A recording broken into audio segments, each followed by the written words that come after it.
ഞാൻ ആരാ ഏട്ടാ? ഞാൻ ആരാ?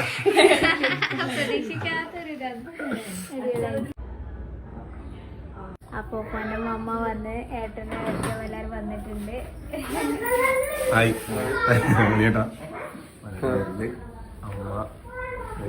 പിന്നെപ്പ അവർക്ക് ഒരിക്കലും പറഞ്ഞിട്ടാ ഇങ്ങ എത്തണ്ടേന്ന് വിചാരിച്ചിട്ട് ഇന്നലെ ടെൻഷൻ അടിച്ചിട്ട് നമ്മളെ കാര്യം നമുക്കറിയില്ല. നമ്മളെ കഴിഞ്ഞ പ്രാവശ്യം പ്രസവിച്ച സമയത്ത് അമ്മയിരുന്ന് പറഞ്ഞു വീടില്ലേ, അതേപോലെയാണ് എനിക്ക് ഇന്ന് അമ്മ അതെ, ഞാൻ വിചാരിച്ചു അമ്മ ഇത് എന്ത് വേദന പറഞ്ഞ എന്നെ പിടിച്ചിട്ടുണ്ട്, നെക്കി പീഞ്ഞിന് ചോര, കഴുത്തില് ബലവും ഇല്ല. ഈ പ്രാവശ്യം നിന്നല്ലേ ആട്ടെ മോനെ നിനക്ക് ബലാങ്ങുണ്ട്, ദൈവത്തിച്ച് ആണായിട്ട് ജനിച്ചിട്ട് ഈ തൊണ്ടിനെ പിടിച്ച് പീഞ്ഞാല് എന്ത് കിട്ടൂ? ആ തൊണ്ടിനെ കൊണ്ടല്ലേ ഈ കുട്ടിയെല്ലാം ആയിട്ടില്ലേ? അതന്നെ ആട്ടെ മോനെ, എന്റെ മക്കൾ എങ്ങനെ പീഞ്ഞാലും എന്റെ കുട്ടികളുടെ കൂടി കാണാൻ എന്റെ തല ഇവിടെ ഒഴിഞ്ഞിട്ടില്ലേ, അല്ലേ? അതൊരു ഭാഗ്യം തന്നെ. ഇപ്പൊ ഒരു പുതിയ പേരക്കുട്ടി. ആട്ടെ, ഞങ്ങള് ഇന്നലെ പറയേണ്ടതാ, എല്ലാ ഡ്രസ്സെല്ലാം ഇട്ടിട്ട് പറഞ്ഞ് വന്നിട്ട് ഇവിടെ അമ്മനൊക്കെ അമ്മ പുറപ്പെട്ടിട്ടില്ല. പിന്നെ എന്നെ പറഞ്ഞിട്ട് ലേറ്റ് അല്ല, ഇന്നലെ വന്നാലും വൈകുന്നേരം എത്തുക. ഇന്നലെ തന്നെ ചെക്കൻ പണി വിട്ടിട്ട് അവിടത്തെ എല്ലാം ആയിട്ട് വേണം. 4 മണിക്കാണ് ഇങ്ങ് കൊണ്ടുവന്ന് കൂട്ടി അങ്ങനെ രാവിലെ പോകാൻ പറഞ്ഞിട്ട് അന്ന നിനക്ക് വേദന വന്നു രാവിലെ എനിക്ക് ടെൻഷൻ ആയിട്ട് തലക്ക് ഒരു ജാതി ഉണ്ടായി. ടെൻഷൻ ആക്കിക്കൊണ്ടുണ്ടായി, എനക്കും ടെൻഷൻ ഉണ്ടായി. എന്നിട്ട് അത് അറിയാൻ പാടില്ല പറഞ്ഞ അമ്മയ്ക്ക് ചീത്ത പറഞ്ഞുണ്ടായി, എന്തിന് ടെൻഷൻ ആക്കല അവിടെ ആൾക്കാരില്ലേ എന്ന്. എന്നിട്ട് ഒരു 10 മിനിറ്റ് കഴിയുമ്പോ വിജിന്റെ ഫോണും വന്നു. പറഞ്ഞു ഞാൻ ഇപ്പൊ തന്നെ വരാം. ഞാൻ പറഞ്ഞു പിന്നെ ഇവള് ഇന്നലെ വിളിച്ചിട്ട് അമ്മ പ്രസവ എത്ര ഇറങ്ങി നിങ്ങൾക്ക് ഫോണാക്കിയോ ആണാണമ്മ കുട്ടി പറയുമ്പോ ചിരിക്കലോ കറിയല്ലോ എളുപ്പമില്ല റുക്കേന്റെ അടുത്ത് ഓടുക പറയാന്നേ കവിത പ്രസവിച്ചെന്ന്. അവിടെ സാന്റിന്റെ അടുത്ത് ഓടുക. എന്റെ കവിതന്റെ പറഞ്ഞിട്ട് പോയിട്ട് അല്ലേ ഉള്ളൂ ആൺകുട്ടിയെ ആയത്ര. അമ്മ പറഞ്ഞു ആൺകുട്ടി പോയാലോ. ഞാൻ പോയിട്ട് പറഞ്ഞു ആൺകുട്ടി. ഓ അതും ആണായോ? ആ ആണെന്നെ ആയത് ആണോ പെണ്ണോ ഉള്ള തടി വിട്ട് നീങ്ങിട്ട് വേറെ വേറെ കണക്കിനല്ല അമ്മ പറഞ്ഞു. അമ്മ കുടിക്കാൻ അമ്മമ്മ അല്ല ശിങ്കാരവാട മുത്തു മുത്തു എന്റെ ഋതുണ്ടാനിയന് പാടാ രാമു ചിക്കി അച്ഛമ്മ അമ്മമ്മനെ കണ്ടിട്ട് ചിക്കിടാ കണ്ണ് തൊക്കിടാ തൊക്ക് ചിക്കി തൊക്ക് ചിക്കി. 3 സിംഗക്കുട്ടികളുടെ പെറ്റവര്.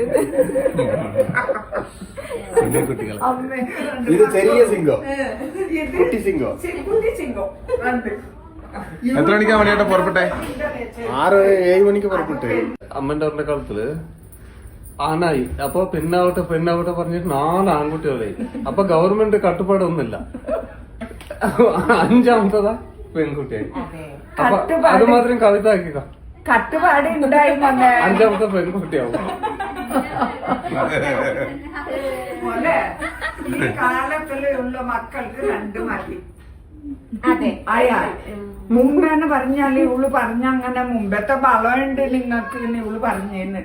ബലം കൊണ്ട് ഞങ്ങൾ 4-5 പെറ്റ്. നിങ്ങൾക്ക് ബലമില്ലാത്തവർക്ക് 2 മതി.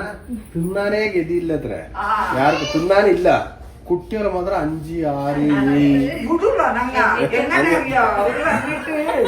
അവര് വന്നിട്ട് വിളിക്കൂ, നിങ്ങൾ കട്ടുപാടാക്കി നിങ്ങൾക്ക് വളർത്താനാവില്ല, സ്കൂൾ കഴിക്കാനാവില്ല, 1 മതി, ഇപ്പൊ 2 ഇരിക്കട്ടെ വന്നു ഓപ്പറേഷൻ ചെയ്യും. നീ ചോറ് കൊടുത്ത് വളർത്തുന്നില്ലല്ലേ, കുട്ടികളെ എടുത്തിട്ട് ഞങ്ങൾ പിരിച്ചെടുക്കും, ഞങ്ങൾ വളർത്തു. അപ്പൊ ഇതാ പറഞ്ഞോണ്ടിണ്ടായ നമ്മള് വളർത്തിക്കൊണ്ടുപോകും. അതെ, പക്ഷെ ഇന്ന് എത്ര ഉണ്ടായാലും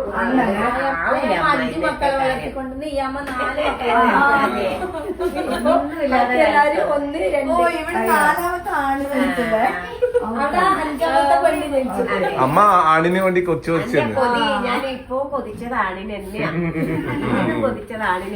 അല്ല ഞാൻ കൊതിച്ചത് എന്താ പറഞ്ഞാല് ആസയ്ക്ക് ഒരു ആണോ അൻപുക്കും ഒരു പെണ്ണും ഇരിക്കട്ടെ മോളെ നിനക്കാങ്കൂന്ന്. ഇതിൻ്റെത് എത്ര പെണ്ണ് പറഞ്ഞിട്ടുണ്ടായി. രാജം പോണ അമ്മ ധനയൊക്കെ കുട്ടിയായി. എന്ത് കുട്ടി മനെ നിനക്ക് എന്താ വേണ്ടിയ എനിക്ക് പെണ്ണ. അപ്പൊ അതാ ആണായി.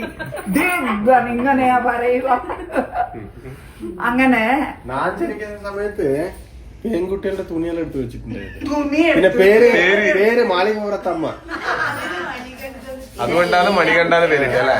പെണ്ണായെങ്കിൽ മാളികപ്പുറത്തമ്മ. അപ്പൊ അച്ഛൻ മാലയിട്ട സമയമായ കൊണ്ട് മണികണ്ഠനായി. അല്ല അല്ല മാല ഇട്ട കൊണ്ട് നീ ഉത്പത്തിയായി. നീ ജനിച്ചാല് പെണ്ണായിട്ട് ജനിച്ചാല് ഉടുപ്പ് കൂടി അയ്യപ്പനെ നമ്പിട്ട് ഞാൻ എടുത്തു വെച്ചു. പെണ്ണായിട്ട് ഉണ്ടാക്കുന്ന മാളികപ്പുറം അവിടുത്തെ പേര് വെക്കാ പറഞ്ഞിട്ടുണ്ടായി. ഇത് നോക്കുമ്പോ ഗുണ്ടമണിയോടി ജനിച്ചു. അപ്പൊ എനക്കായി സ്വാമി ദൈവത്തിന് നേർച്ചാക്കിട്ട് ഇങ്ങനത്തതല്ലേ പറഞ്ഞ് നീ അവിടെ കടയെന്ന് കുറച്ചു നേരം തിരിഞ്ഞും കൂടി നോക്കിയില്ല. പിന്നെ ദൈവത്തിന്റെ അടുത്ത് നമ്മൾ കോപ്പിക്കാൻ പാടില്ല. ശരി ആണായത് മണികണ്ഠാന്ന് പേര് വെക്കാ പറഞ്ഞിട്ട് ഒരു കുറച്ചാളെ കൂട്ടിയിട്ട് അവനക്ക് മണികണ്ഠാന്ന് നാം പേര് വെച്ചത്. ദൈവത്തിന്റെ അടുത്ത് നമുക്ക് സാമർത്ഥ്യം കാണിക്കാൻ പറ്റൂലല്ലേ. കാര്യങ്ങളങ്ങനെ സംസാരിക്കലാന്ന്. തങ്കോ എനിക്കാൻ വരുമ്പോ ഓടി വന്നിട്ട് അമ്മമ്മോന്ന് പൊയ്ക്കോന്ന് ഇപ്പൊ മടിയിലുമ്മ വെക്കാം. ടെൻഷനില്ല. എന്റെ പോലത്തെ പെണ്ണന്നെ നിങ്ങളും വെച്ചിട്ടുള്ളത്. നീ ഇരിക്കുമ്പോ നമ്മക്ക് എന്താ ടെൻഷൻ.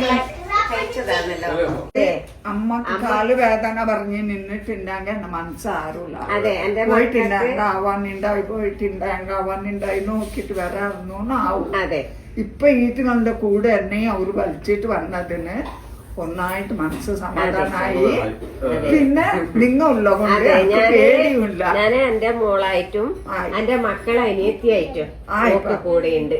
അതുകൊണ്ട് ഒരു ടെൻഷനും വേണ്ട. വലിയ കാര്യമല്ല. കഴിഞ്ഞ് ഇനി നമ്മളുടെ കൈക്ക് കിട്ടിയ പിന്നെ നമ്മൾ എങ്ങനെയാകും സന്തോഷായിട്ട് പോയിട്ട് വെച്ചപ്പോ തന്നെ ഉണ്ട് നമ്മള് മാമ ഒരു ദിവസത്തിന്റെ വൈകുന്നേരമാവാന്റെ ഉള്ളില് ഞങ്ങ വരും. കേട്ടപ്പാ പോയിട്ട് വരട്ടെ. പോയിട്ട് വരട്ടെ. 2 മുട്ടി അമ്മക്കൊരു കുട്ടി 3ആയി. അമ്മ പോകുന്നുണ്ട്. കുട്ടീനെ എങ്ങനെയാ കുട്ടീനെ കൊഞ്ചി എങ്ങനെയാ വളർത്തുന്നത് ഒന്നാമത്തത് കറിപ്പിക്കാൻ കൂടുതലാണ്.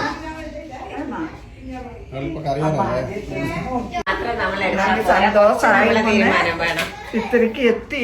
അത്തോ നമ്പാണും പറഞ്ഞാലും ഒരു ഫോണാക്കിയാലും എന്റെ ഫോൺ കൂട്ടിയിട്ട് വരുമോ. ആയിപ്പാ സന്തോഷം സന്തോഷം.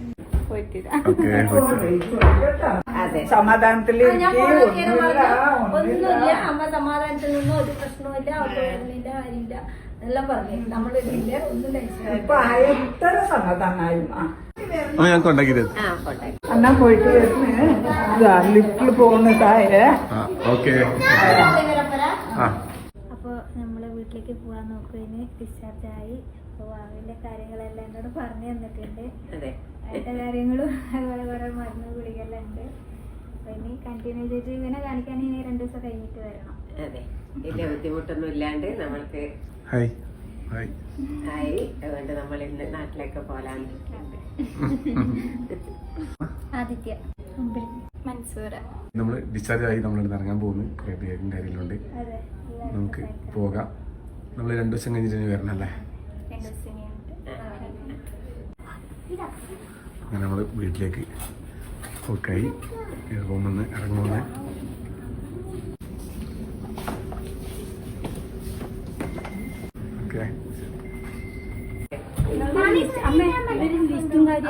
അപ്പൊ അങ്ങനെ നമ്മള് വീട്ടിലെത്തി. ഇറങ്ങാല്ലേ.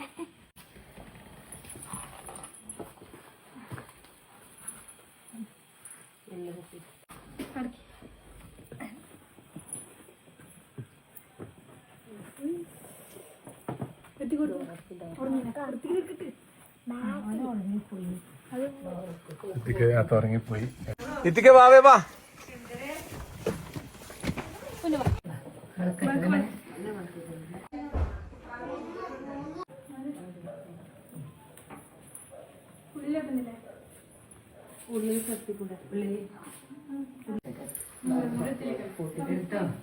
എന്തോ വെച്ചിന്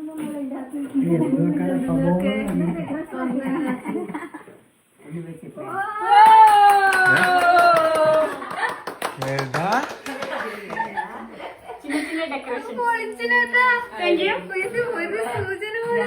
എങ്ങനെ തോന്നി എന്തോ വെച്ചിനോന്ന്?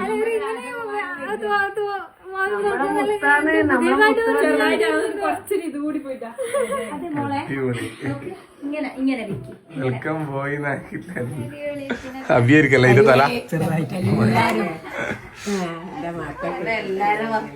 അതിനോട്ടി അത് നന്നായിരുന്നു കേട്ടാ. നമ്മളെ ഒളിവിലൂടെ മെസ്സേജ് അയക്കുന്നുണ്ടായിരുന്നു. ആരും പറഞ്ഞിട്ടില്ല ഇതാണെന്ന്, പക്ഷെ ഇങ്ങനെ എവിടെ എത്തുമ്പോ അയക്കണം നമ്മൾ പറഞ്ഞിട്ടുണ്ട്. ചെറിയൊരു പങ്കുണ്ടായിരുന്നു. അത് അടിപൊളിയായിരുന്നു കേട്ടാ. വീട്ടിലെത്തി ബലൂൺ ഇങ്ങനെ അതിൽ കാണിക്കും. കിടക്കയില് വെലുണ്ടാതെ പൊടി ഉണ്ടാവൂലേ, അതുകൊണ്ട് കിടക്കയിലിടായി നമ്മള് എല്ലാം തുടച്ച് സെറ്റ് ആക്കിട്ടാ വെച്ചു നമ്മള് എല്ലാടെ വെലുണല്ല. ഞാൻ ആരാ ചേട്ടാ? ഞാൻ ആരാ?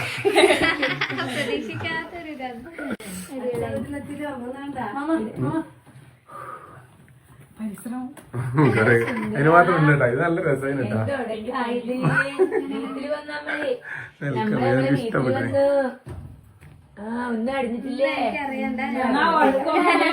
ഒന്ന് കാള് നമുക്കൊന്ന് ഒച്ചേക്കണം. ഡുങ്കുടു ഞാൻ എന്നാ പറയണ്ട, എന്റെ മക്കള് ചെയ്തു വെച്ച എല്ലാം കണ്ടു, എനിക്ക് സന്തോഷായി. എന്റെ കുഞ്ഞുമോനെ കൂട്ടി വരുമ്പോഴത്തേക്ക് എന്റെ മക്കൾ ഇതെല്ലാം ചെയ്തല്ല.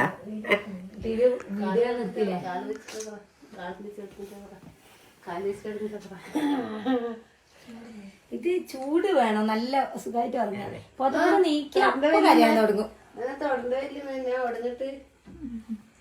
കവി നമുക്ക് കിട്ടുന്നില്ല. അമ്മ ബാക്കിലേക്ക് വന്നു. അല്ലപ്പോ ഒരിക്ക കുട്ടീനെ കാണാൻ വിളിച്ചു.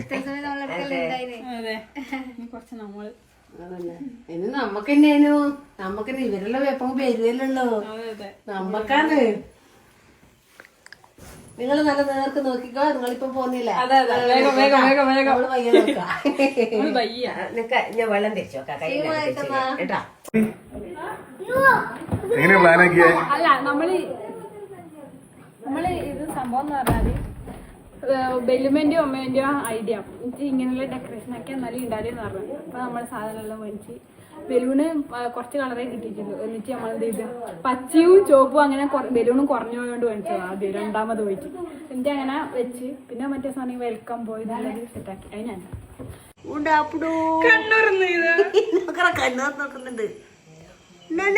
അപ്പൊ അങ്ങനെ വീട്ടിലെത്തി. 2 ദിവസം ക്ഷീണാന്ന് കാണുന്നില്ല. വീട്ടിലെത്തി വെക്കാൻ വെച്ച് വലിയ ആശുപത്രിയിൽ കുളിക്കെല്ലാം ചെയ്തിന്, എന്നാൽ നമ്മളെ വീട്ടിലെത്തി ശരിക്ക് ക്ഷീണം പിടിച്ചു. അപ്പൊ എന്തായാലും ഇവരൊന്ന് കൊണ്ടാക്കിട്ട് വരണം. അപ്പൊ പുതിയ വിശേഷമായിട്ട് നാളെ വരാം. അതിലെല്ലായിരിക്കും സാരമില്ല, ദൈവം സഹായിച്ചിട്ട് 2 ദിവസം കൊണ്ട് നമുക്ക് വരാനും ഇതെല്ലാം പറ്റീനി. അവര് ദൈവത്തിന്റെ എല്ലാരും പ്രാർത്ഥന ഉണ്ടെന്ന് പറയാം.